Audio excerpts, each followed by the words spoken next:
I like y'all. Play some one day. I said, ooh, it's been that kind of week. So I said, let me come back and do this really quickly because when I get back to the crib, I'm probably not going to do it.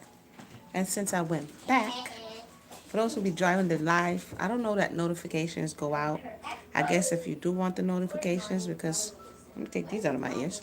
Because some people have been saying they came a little late. You got to, do all the clicking and stuff. Y'all know to subscribe and the bell and all that good stuff so you'll know when we go live. So I hope you had a blessed day, a productive day. We went to the beach. I realized I was listening to the playback. It was loud. The wind was like, felt like a, hurricane, but it wasn't. It was a normal day at the beach. It was just kind of wild. Anywho, I mentioned yesterday about this book, and we went over it a little bit. It didn't start with you. But in mentioning the book, what's that you're doing?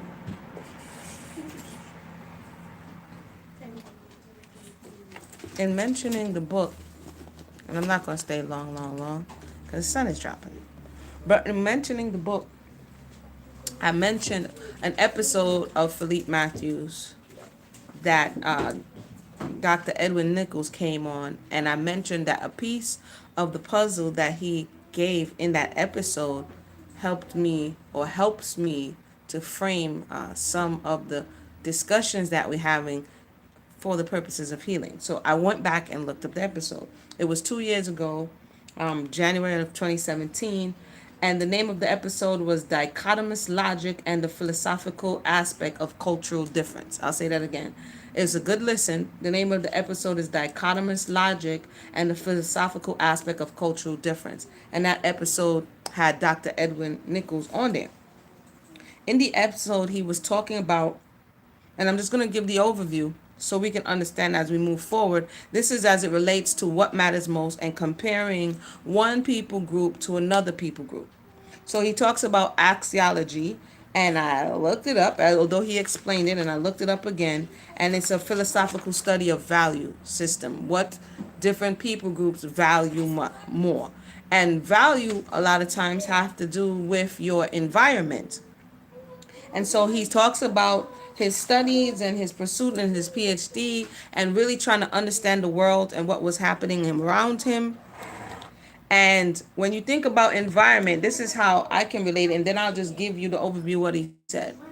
Different environments are going to place value on different things. So for instance, if somebody is in the incarcerated environment, the things that become value when you're incarcerated are not necessarily the things that are valuable when you're out. So you have a whole culture that builds around this incarceration. So things that are not easily accessible in that culture becomes what is more valued. You understand what I'm saying? And so this is how he goes into, if you're in a place that doesn't allow sugar or doesn't allow sweets, and somebody in some way is able to smuggle in sugar and sweets to you, that person now becomes valuable because they have something that is rare and not easily accessible. So he talked about in his studies the environmental factors. It's dealing with epigenetics, so the things that we talked about yesterday night, the things that talk about things that are passed down in your actual genes. He said early on he would call it in your collective consciousness or your unconscious collective remembrance. But today's studies, we're not gonna do this today. Excuse me. Excuse me.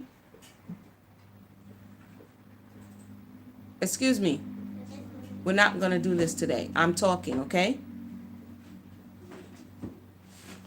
Anywho, so hold on 1 second, because I already said we're not going to do it today, and I still hear people talking. So 1 second. 1 second.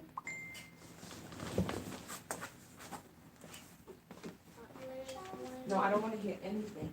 I don't want to hear anything.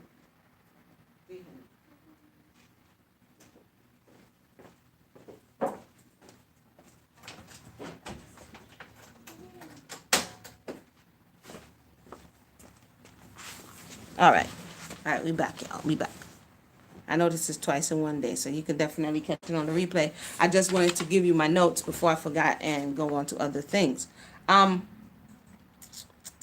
So he said he was looking into, and you definitely go back and look at that video. It's still up there. And I believe he has some other works that you can check out as well.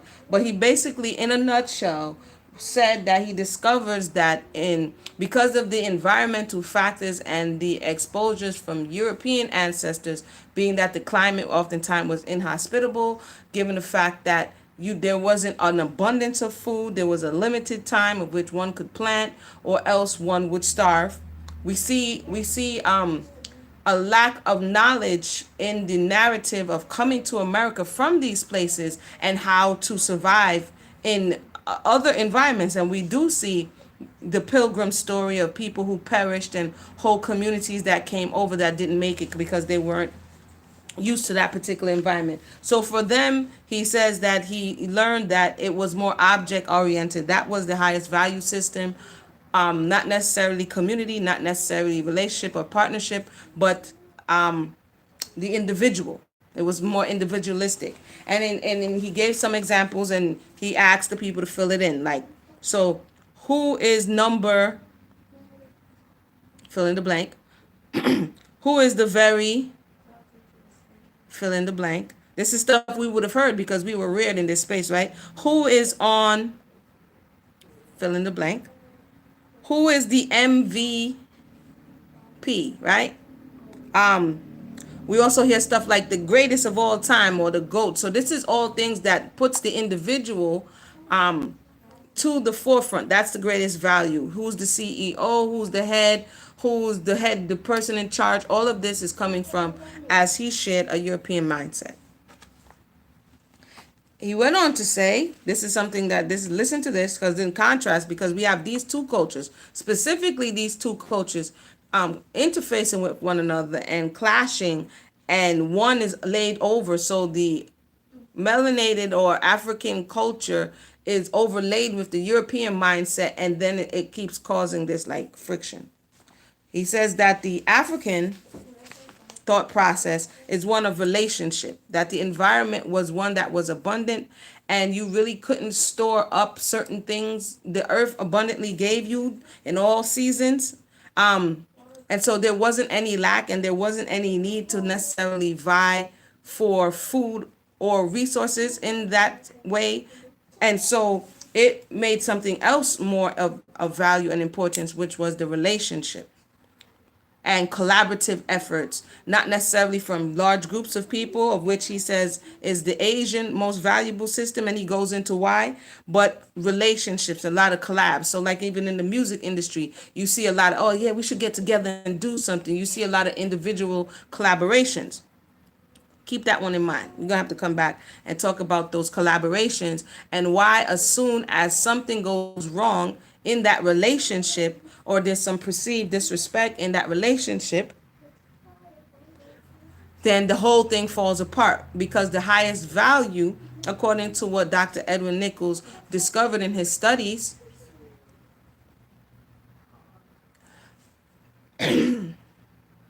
what Dr. Edwin Nichols discovered in his studies was that the highest value is not necessarily community or cohesiveness to achieve an end. This is why we keep looping. Tell you, when I heard it, I was like, you know what? There's some truth to this. This is why we keep looping, because we want it to be holistically.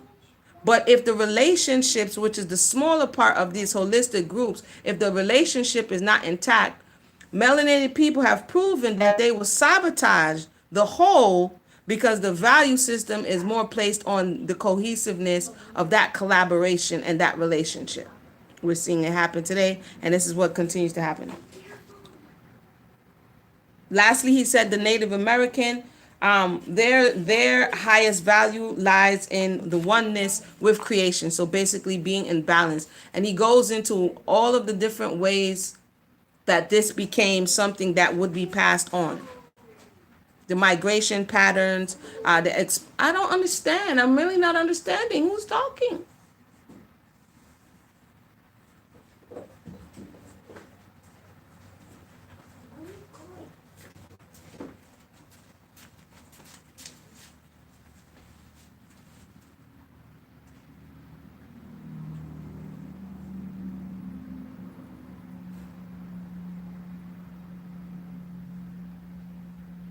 Okay. So basically, that's what I wanted to come and give. I'm not going to be long on this video. Go ahead and check out the video. The name of it, once again, is Dichotomous Logic and the Philosophical Aspect of Cultural Difference. We could come back and speak about it once again to recap. He said, look into the language, look into the things that are often said. The highest value for the European, not to say that some Europeans don't have other values, but he's looking at the highest value is an object, objectifying people, objectifying things, right? And so people claw their way and try to get to the top in that construct.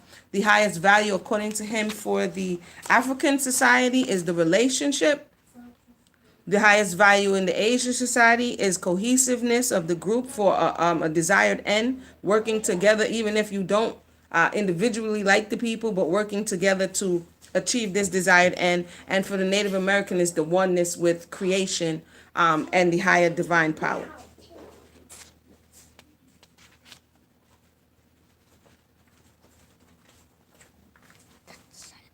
I hear her and I'm confused. Okay, so I'm going to go ahead and, I had one more thing to share here. And then I'm going to go ahead and wrap up. I went and looked at some of the Proverbs because Charlotte, please come here.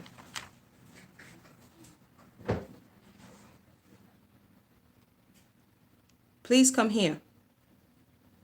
And I'm still on this live. Sit there. Thank you.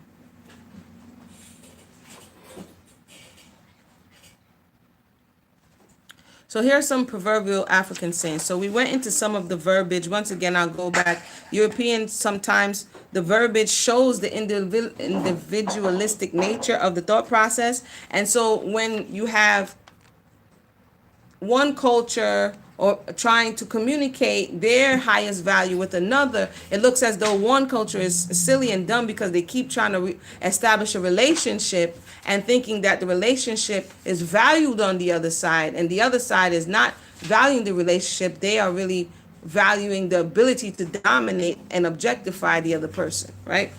Or people group or thing. So who is number one? Who is the very best? Who is on top? Who is the MVP? Greatest of all time? All of this type of language is on one side. And then on the continent side, I took the liberty of looking up some proverbs. And you have some proverbs such as, hassle and hurry can only bear children with many regrets along the way. And so he spoke about in one space, you had a limited time. You had 3 months of planting season. You had 9 months where you couldn't grow anything in certain places in Europe. So he talks about deadlines being very important to them, and not if you don't plant within a certain time, it was life or death. Hey, good afternoon, Jason. What's going on? Conversely, on the continent, or even like in some places, South America, Caribbean, that's not the case, right? There's an abundance of food. So there's not really necessarily any lack. And then you see the laid backness. If you look at certain spaces in European culture, being timely is of utmost importance, right? And so he's talking about they carrying those epigenetic markers. In the same way, that relaxed spirit that, I can get to it, there's no necessary need for a rush. It could be CPT time, or it could be the fact that because you came from people who came from a space where things were readily available, most often than not, there was more time to build those relationships and build those bridges. For those who just joined us, I talked a lot in the beginning, so I'm just recapping now, and then you could possibly go back after I'm done. Right now, I'm recapping what I spoke about yesterday, which was Dr. Edwin Nichols. I went back and got the name of the episode.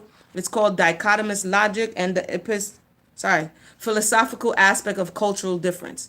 Dichotomous logic and the philosophical aspect of cultural difference. Why I find this important? Because it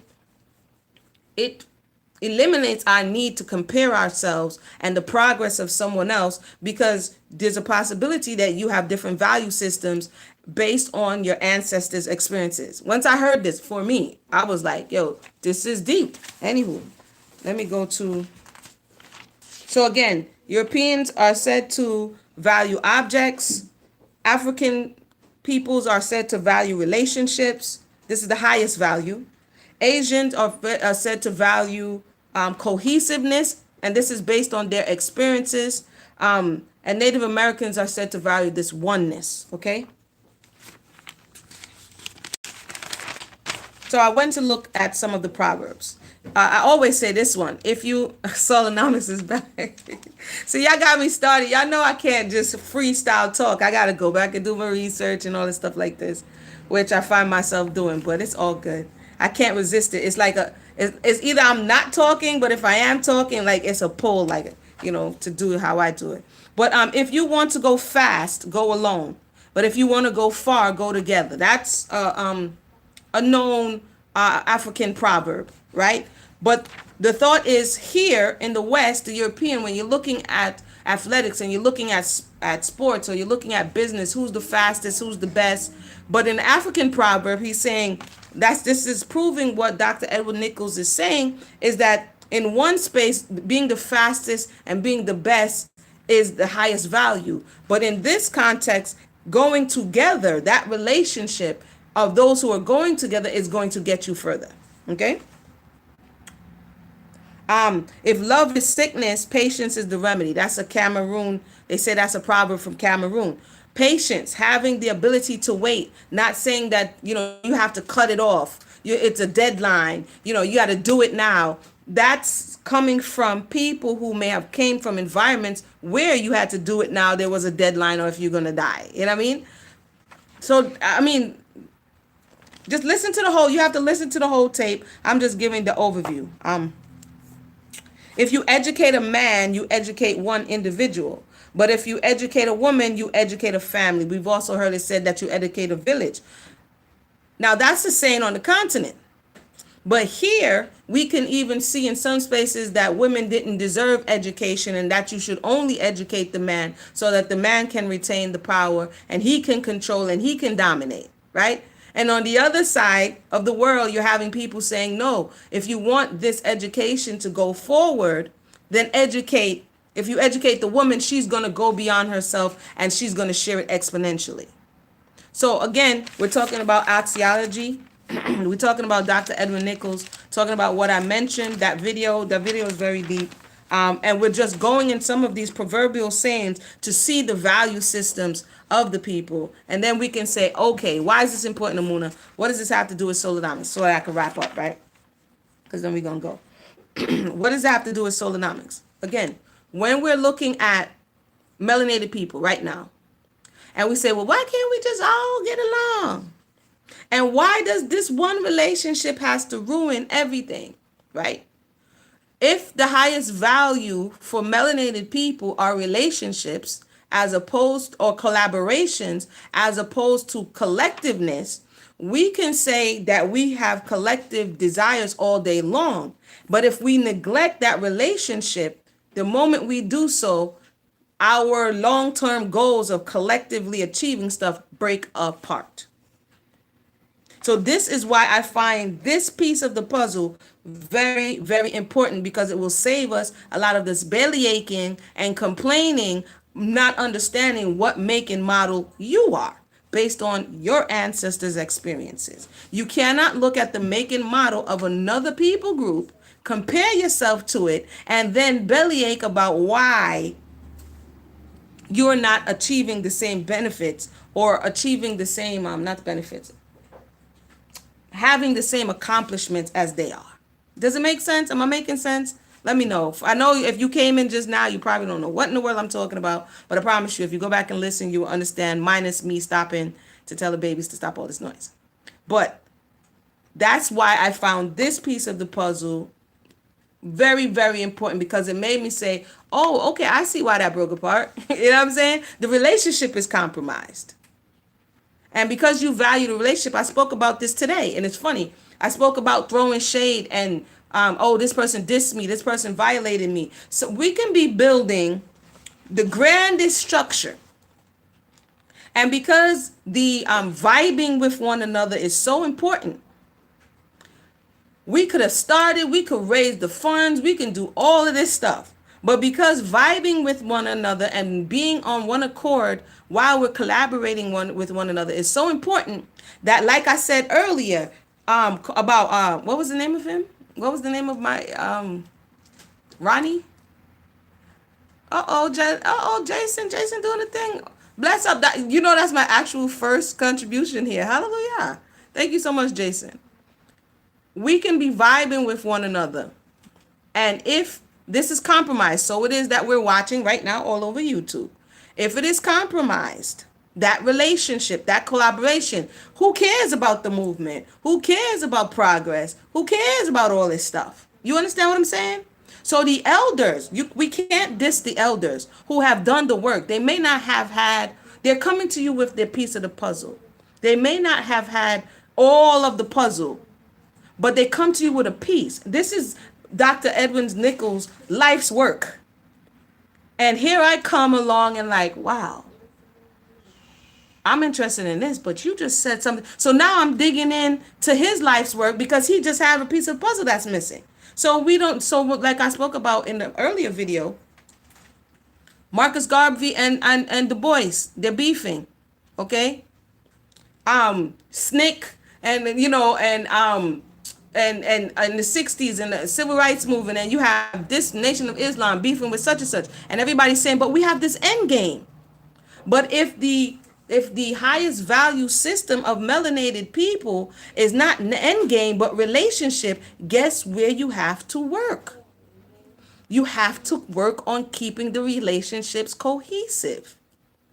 And this is why when we perceive shade, like I spoke about earlier, we're hypersensitive to criticism from our brothers and sisters. Why? Because that criticism will erode the integrity of our relationships. And if the integrity of our relationships erode, then we can no longer work together. So I'll say the name of the again, because the babies are looking at me and it's about to be time to go. The name of the video to check out, and I just checked it out. He has older editions of similar. Sis, you back? What's up, ADOS Nigel? I'm back. Everybody keeps saying I'm back. Yeah, I'm back, y'all. I feel compelled. The name again of the video is Dichotomous Logic and the Philosophical Aspect of Cultural Difference. It was on the Philippe Matthews show. It was done by Dr. Edwin Nichols. He speaks about axiology. He speaks about value systems. And he lets a load off of the mind of why we can stop stressing and comparing ourselves to others. And now that we know what to work on, and now that we know why things quickly fall apart, we can be aware of what we need to make it work. What the Oriental or the Asian needs to make it work may be different than what you need to make it work. It may be different than what the European to make it work. It may be different than what the Native American Indian needs to make it work. Why? Because you have different value systems culturally and collectively. Does that make sense? It made sense to me. Hopefully it made sense to you. So we'll come back and talk a little bit more about it didn't start with you. And I had to stop a little bit because, again, when we're looking at this book, and like I was saying yesterday, when we're looking at the way in which the people are framing it, is their research, they're concerned with themselves, okay? And so we can't not necessarily go to this for validation, like I said from yesterday. You go to it for information because you have a different value system, right? Let me see. I think that's it. I think that's what I got here. I got me in here busting my notes out and stuff. Oh, he did another collaborative thought is I am because we are. If you listen to some of the slogans, I am because we are. You know what I'm saying? It takes a village to raise a family or to raise a child. All of this type of stuff is this collective relationship that's going to allow us. Because here's why, too. If you, and he made the example, if you have an abundance of food, you have a huge yam harvest, and you have an abundance of food that just came in. The environment is warm and humid. It's not going to allow for you to hoard all of this food onto yourself because it's going to rot and spoil. So you're going to want to share with your neighbor. You're going to want to share with your counterparts. You're going to want to exchange. And this develops and strengthens the bonds in the relationship. You see what I'm saying? You didn't necessarily have to travel very far on a continuum against very tumultuous spaces where, you know what I mean? You didn't necessarily have those needs. So your ancestors, like we spoke about yesterday, did not necessarily pass on those codings in your DNA. You got different code. This is why today you may have, oh, come together for family dinner. And if somebody doesn't want to show up for family dinner, it's an insult. What do you mean you don't want to show up? You know what I mean? What do you mean you're not going to sit down and eat with us? What's going on with you? They could think about it. You could not speak to the person forever long and they invite you somewhere and you not eating. Oh, eat something. I'm not saying other people's don't value it. I'm talking about the highest value and why groups break apart, musical duos, political organizations, whatever is the great ideas that we have. The moment that relationship is compromised, we can't see beyond it. It's the end. And other people are like, y'all are so silly. What is wrong with you, set of people? I can't believe you guys can't accomplish anything because we have not studied. We have not, because Dr. Edwin Nichols shared it with us. We have not yet collectively really understand that we may not run on 87 gas.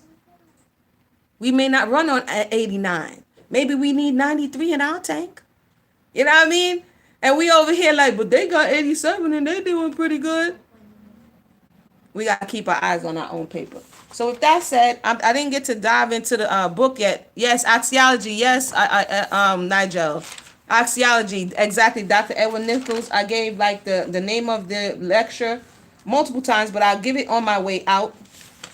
And it's dichotomous logic and the physiological aspect of cultural difference. It's about like, I forget now. It's probably like an hour. It's about going towards 2 hours, I think. Okay? And then we'll come back and talk about ethnic worldviews. He shared a bit of that and why that also plays a part in not only of what we were given epigenetically, but how things change because of the catastrophic event that we underwent. Okay? And how now, because we were forced into different spaces, this creates, like I was saying earlier in the video, a new breed, kind of. This is why when you go back to certain places, you're not necessarily recognizable, because this is a new breed, a new strain, a new breed of people. Because those people who are left on the continent, they experienced what they experienced, but in a different way.